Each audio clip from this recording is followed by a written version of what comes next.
नमस्कार दोस्तों, स्वागत है आपका हिंदी नॉलेज शो में। तो दोस्तों, रूसी हमले के खतरे को देखते हुए अभी तक तमाम देशों ने अपने दूतावासों को यूक्रेन के अंदर खाली करना शुरू कर दिया था।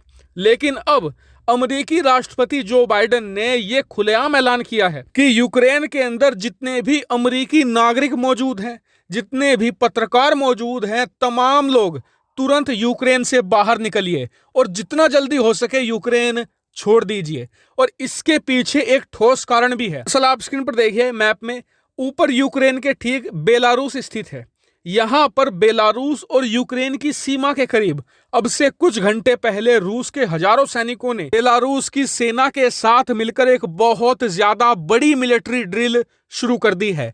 और तमाम देशों को डर यह लग रहा है कि रूस का ये मिलिट्री ड्रिल तो सिर्फ यूक्रेन पर हमला करने का एक बहाना है। और बेलारूस में मिलिट्री ड्रिल से डर इसलिए भी लग रहा है क्योंकि जो यूक्रेन की राजधानी है कीव, वो बेलारूस के बेहद करीब पड़ती है। और इस बात को पिछले 1 महीनों में तमाम रिपोर्ट में कहा गया है कि अगर यूक्रेन पर हमला होगा तो वो बेलारूस की तरफ से ही होगा, क्योंकि रूसी सेना का मेन एम ये है कि हर हालत में कीव को कब्जाना है, क्योंकि एक बार कीव कब्जा लिया तो पूरा यूक्रेन उनका।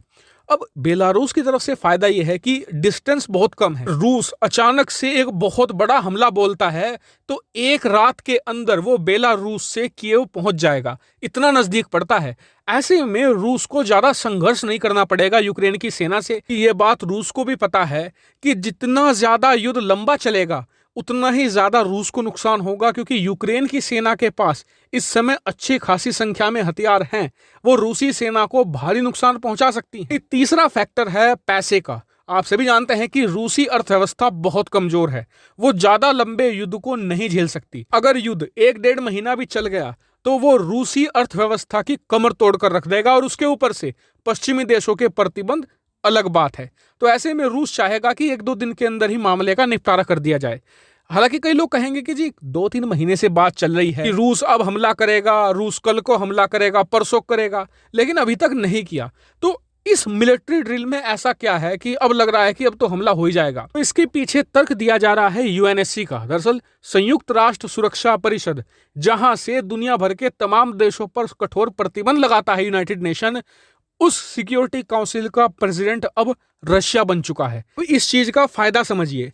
मान लीजिए कल को रूस यूक्रेन पर हमला करता है और पूरी दुनिया के देश ये चाहते हैं कि रूस पर कठोर प्रतिबंध लगाए जाएं। ऐसे में प्रोसेस ये होता है कि तमाम देश मिलकर प्रस्ताव बनाते हैं और वो प्रस्ताव प्रेसिडेंट को दिया जाता है। फिर प्रेसिडेंट के हाथ में ये बात है कि वो प्रस्ताव को आगे बढ़ाए या ना बढ़ाए। अगर प्रेसिडेंट ने ये कह दिया कि मैं प्रस्ताव आगे नहीं बढ़ाऊंगा तो कोई सैंक्शन नहीं लगने वाले। और प्रेसिडेंट कौन है इस समय?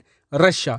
तो रशिया को ये बेनिफिट मिलेगा इस समय। लेकिन फिलहाल इस मामले पर इतना ही अपडेट है। आप इसके बारे में क्या सोचते हैं कमेंट करके बताइएगा। साथ ही वीडियो को शेयर कीजिएगा और चैनल को सब्सक्राइब करना बिल्कुल मत भूलिएगा।